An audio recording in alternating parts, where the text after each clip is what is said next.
Hermanos, vamos a repasar lo que hasta ahora ya hemos descubierto. A través del método bíblico conocimos lo que Jesucristo entendía cuando hablaba de iglesia. Comparamos las similitudes de esa asamblea de Dios, el cajal de Yahvé en el Antiguo Testamento, con el término iglesia en el Nuevo Testamento.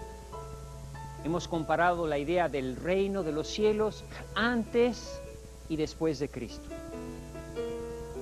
Una vez que quede establecido que Jesucristo sí quiso fundar una iglesia, continuemos con nuestra investigación tratando de discernir cuál de entre todas las posibilidades con que nos podemos encontrar es esa iglesia de Cristo. Todo cristiano que de verdad lo sea, debería ser suya esta frase: yo quiero vivir y morir en la iglesia que Cristo fundó.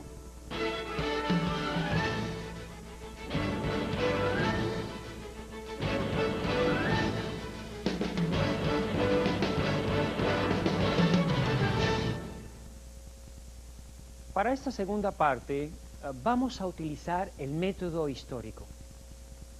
Vayamos al punto. Todas las iglesias cristianas, tanto la católica como las no católicas, tienen un punto de partida, un origen histórico en el tiempo. Veamos cuál de todas conecta con la iglesia apostólica a través de una cadena ininterrumpida. Escojamos algunos de los jefes y predicadores de las iglesias actuales y veamos si podemos recorrer la historia y llegar sin interrupción hasta los tiempos de los apóstoles. La iglesia reformada de Alemania se inicia alrededor del año 1517. Los anabaptistas iniciaron en la misma fecha con los cambios de la reforma protestante. Los luteranos fueron fundados por Martín Lutero a partir de la Reforma Protestante en 1524. Antes de él no hay iglesias de la sola Biblia. Los presbiterianos se separan de la iglesia alemana reformada con John Knox a la cabeza en 1560.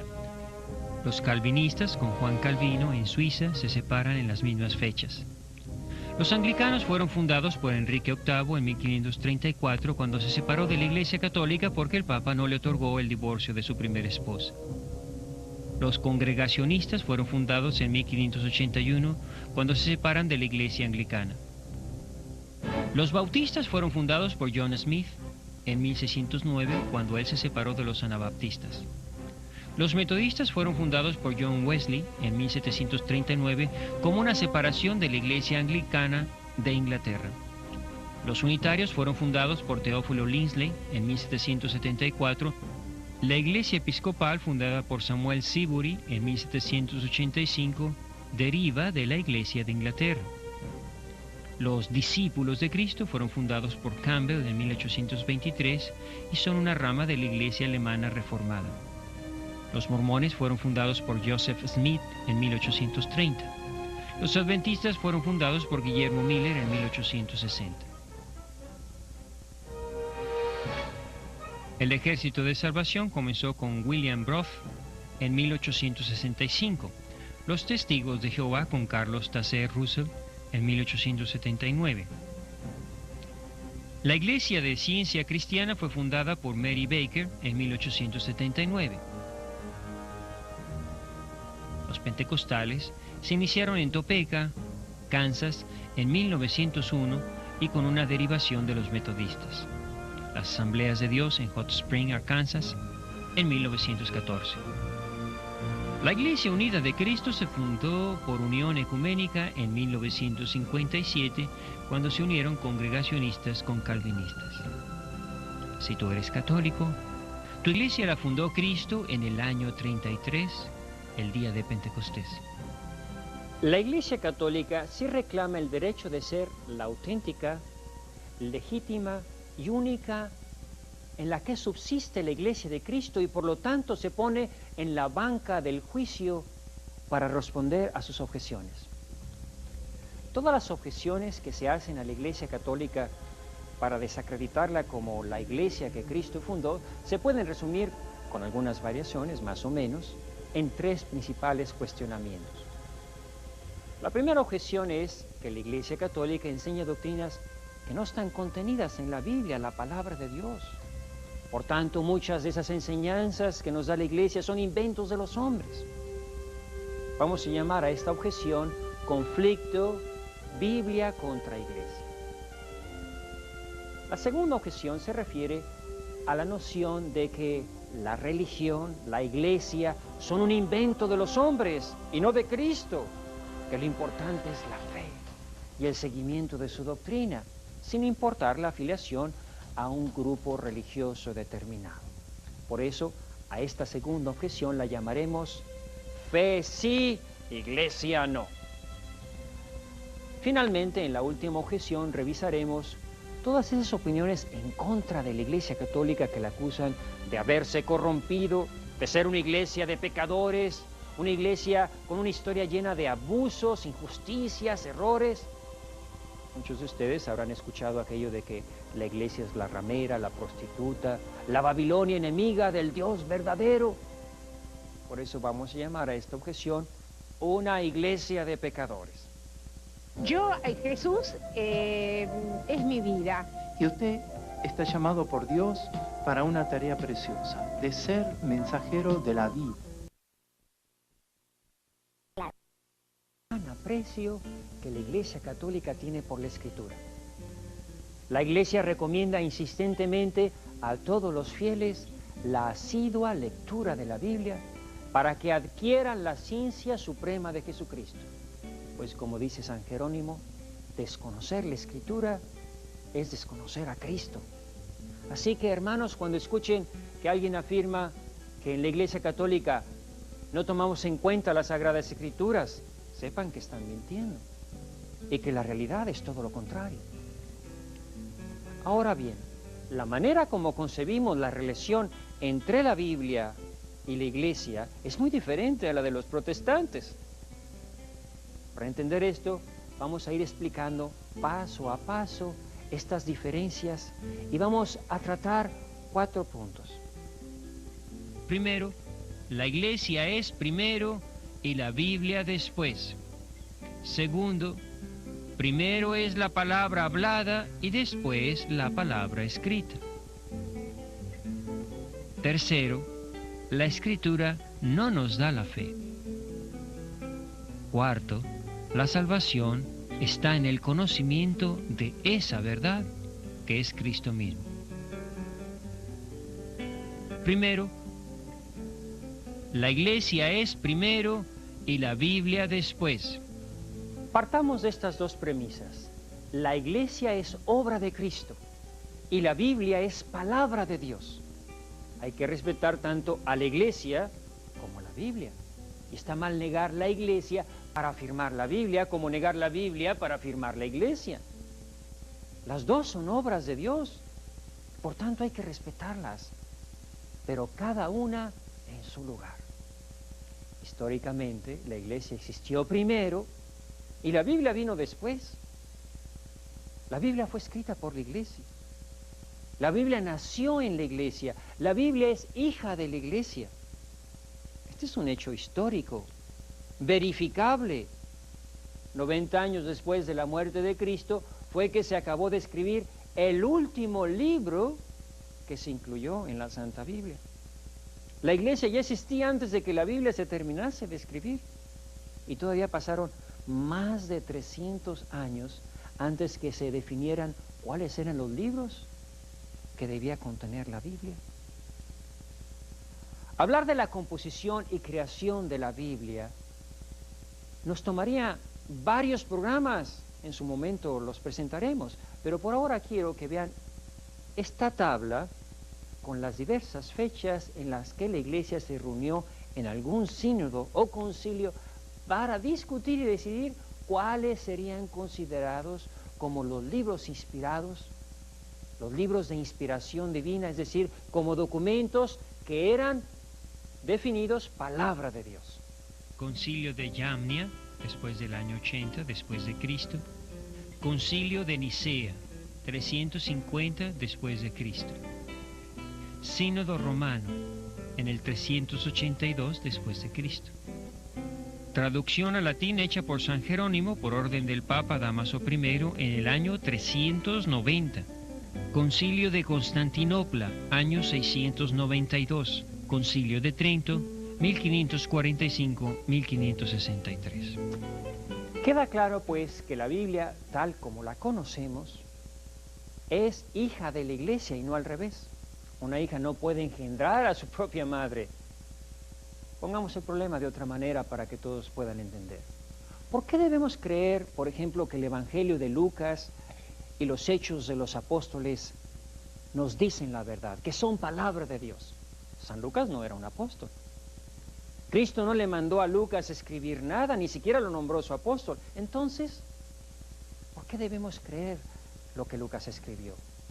¿Por qué debemos creer lo que dice el Evangelio de Marcos? Marcos tampoco era apóstol. ¿Por qué debemos creer la carta a los hebreos si ni siquiera sabemos quién es el autor? Entonces, ¿en base a qué están estos documentos incluidos en la Biblia? ¿Por qué debemos creer que es palabra de Dios lo que esos autores escriben? Porque la Iglesia me lo dice. Creemos que la Biblia es palabra de Dios porque la Iglesia lo dice.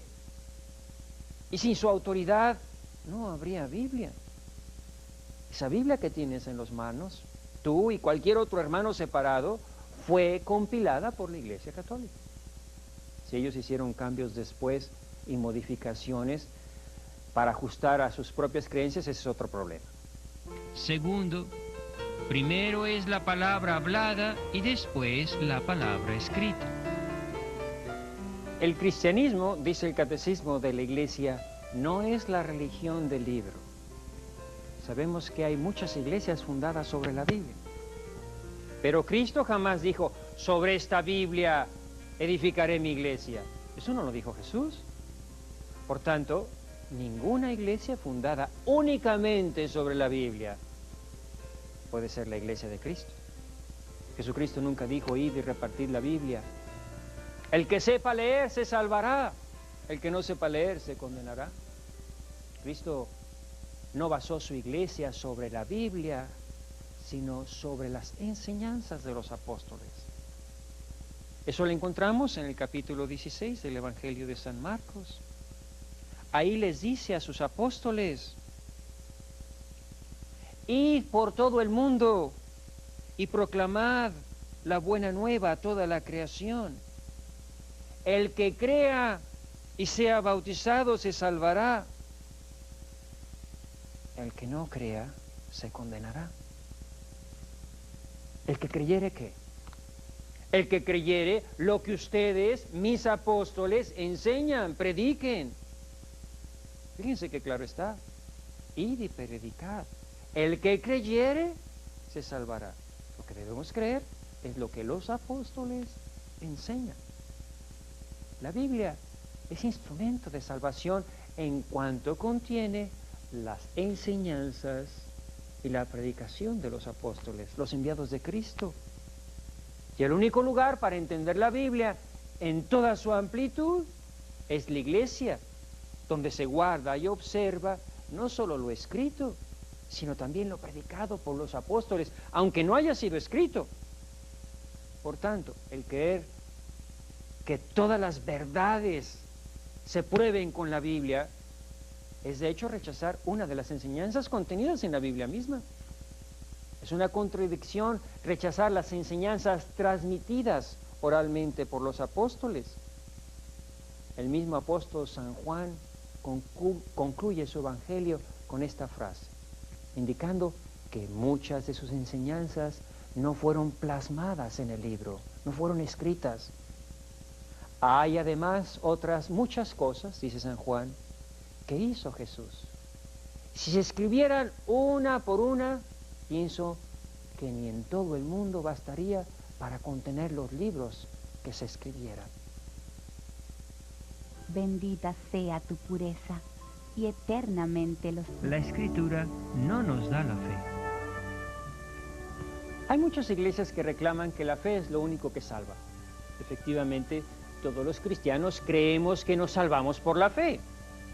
Pero la fe no nos da la Biblia, no nos la da la Biblia, sino la Iglesia por el bautismo. Por lo tanto, si la Biblia bastará para darnos la fe y de esa manera salvarnos, entonces no necesitaríamos de las iglesias.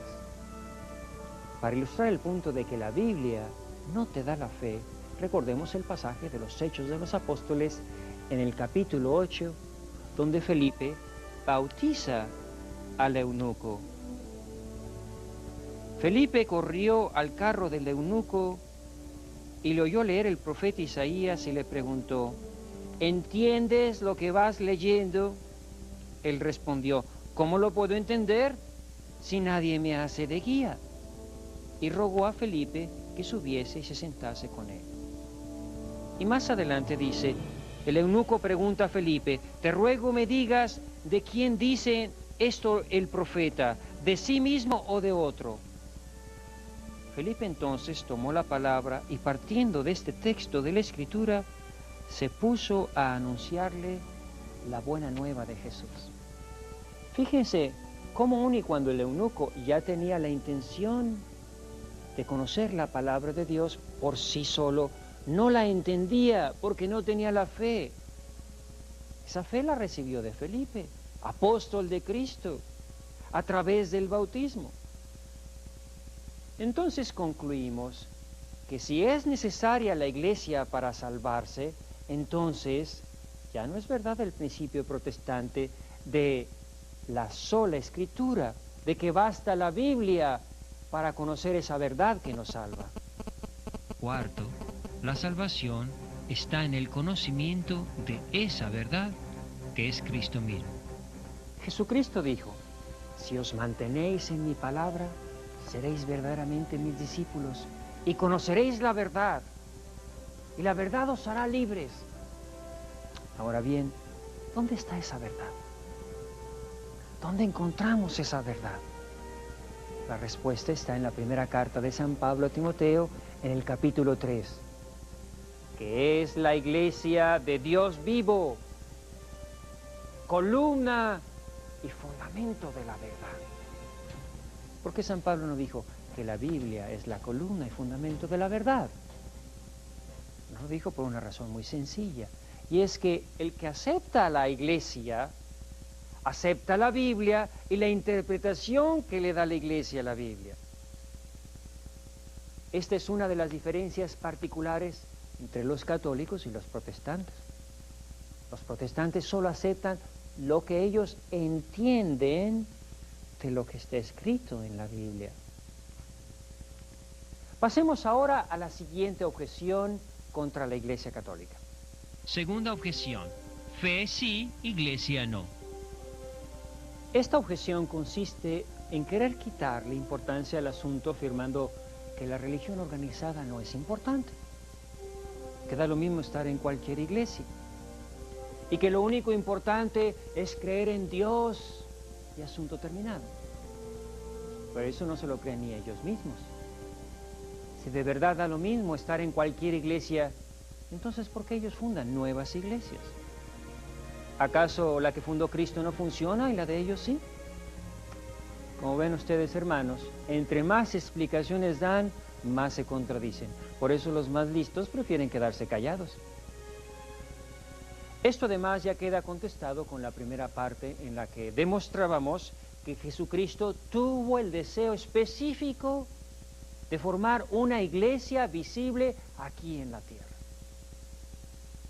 Lo primero que tenemos que entender es que el antagonismo entre católicos y evangélicos se acabaría si la Iglesia Católica dejara de afirmar que esta es la verdadera y única iglesia de Jesucristo. La única iglesia en la que subsiste la iglesia que Cristo fundó. Los protestantes pueden tener diversas formas de culto o de credo, pero ellos proclaman que una iglesia es lo mismo que otra. Por tanto, la regla es tolerancia de los unos con los otros. Los protestantes no se pueden atacar unos a otros, porque se destruirían a sí mismos, pero necesariamente tienen que desacreditar a la Iglesia Católica. Porque si ellos no prueban que la Iglesia Católica es falsa, entonces la suya es la falsa. Esa es la razón por la que protestan, por la que son protestantes. Si la Iglesia Católica dejara de reclamar ser la auténtica iglesia fundada por Jesús de Nazaret, dejarían de atacarla.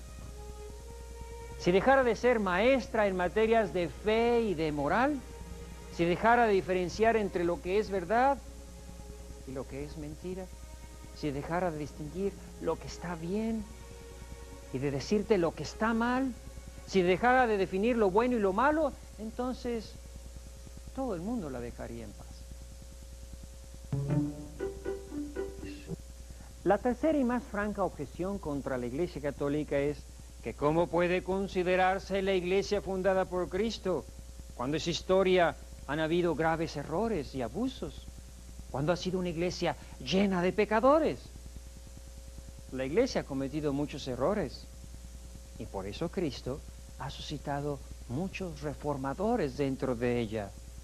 Reformadores como San Francisco, como San Ignacio, como Santa Teresa.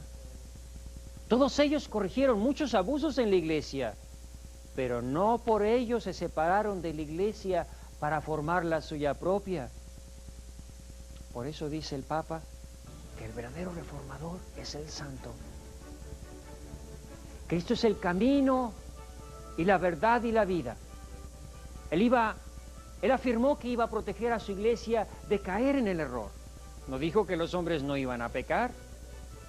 La iglesia no está formada por ángeles, sino por hombres. Pero puede tener la certeza de que la única iglesia que afirma no errar en materia de moral y de fe, y afirma enseñar la verdad y solamente la verdad, esa es la Iglesia Católica, Apostólica y Romana. Y esto es así, porque la Iglesia de Cristo no puede enseñar verdad y error a la vez. Hay quien acusa a Pedro porque traicionó a Cristo, que Pedro falló muchas veces. Sí, es verdad. ¿Y eso qué? Cristo no prometió que Pedro no iba a ser impecable, que Pedro no iba a caer, sino que iba a confirmar a sus hermanos en la verdad. Cristo nunca puso a Pedro como modelo de virtud, sino como faro de verdad. El mismo Jesús se lo advirtió a Pedro de que iba a caer, iba a tener caídas, y graves fueron las caídas de Pedro. Eso no era novedad para Cristo. Lean el capítulo 22 de San Lucas. Simón, Simón, mira que Satanás ha solicitado el poder de cribaros como el trigo, pero yo he rogado por ti, para que tu fe no desfallezca. Y tú, cuando hayas vuelto, confirma a tus hermanos. La historia de la iglesia no se puede cambiar. Es una iglesia con una historia de santidad y pecado, de triunfos y derrotas, de herejes y de mártires. No es una iglesia perfecta, es una iglesia humana, muy humana, pero es la iglesia que Cristo fundó. Y yo quiero vivir y morir en la iglesia que Cristo fundó. En la iglesia de Cristo han habido muchas cosas malas, digámoslo claro. Han habido simonías, escándalos, torturas, cruzadas, luchas fratricidas, abusos, avaricia. Nadie niega eso. La Iglesia Católica no tiene necesidad de mentiras. Ahí están todos los documentos en los archivos del Vaticano al alcance de cualquier estudio. En el campo de Dios también hay cizaña. Y dice San Agustín que la cizaña es para probar a los buenos, porque sin malos alrededor, los buenos serían buenos tan solo por ambiente y no por convicción. Por otro lado, es necesario imponer el amor a la verdad. Es decir, que se reconozca también toda la santidad que ha habido en la Iglesia Católica. ¿Cuántas mujeres en la plenitud de su juventud viven consagradas a los más necesitados, a los más pobres entre los pobres, a los niños, a los desamparados y a los huérfanos? ¿Cuántos misioneros se gastan perdidos en la jungla predicando la palabra de Dios?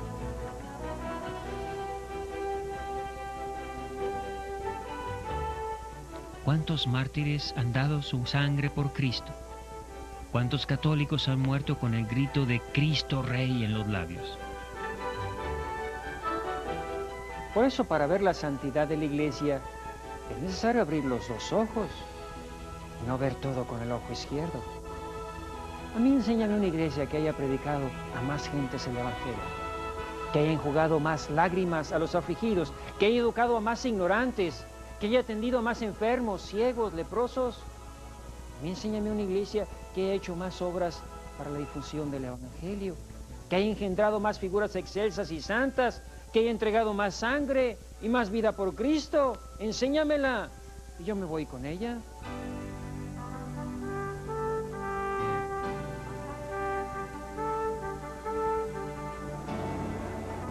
Muchos dicen que la iglesia está corrompida. Sin embargo, lo que se corrompe desaparece y muere. ¿Qué es lo que vemos aquí? Una iglesia viva, llena de fe. Aquí reunidos en esta plaza de San Pedro, multitudes vienen a renovarse en su fe en Cristo nuestro Señor. Esta es la fe de nuestra iglesia católica. Esta es nuestra fe en las palabras de Cristo nuestro Señor.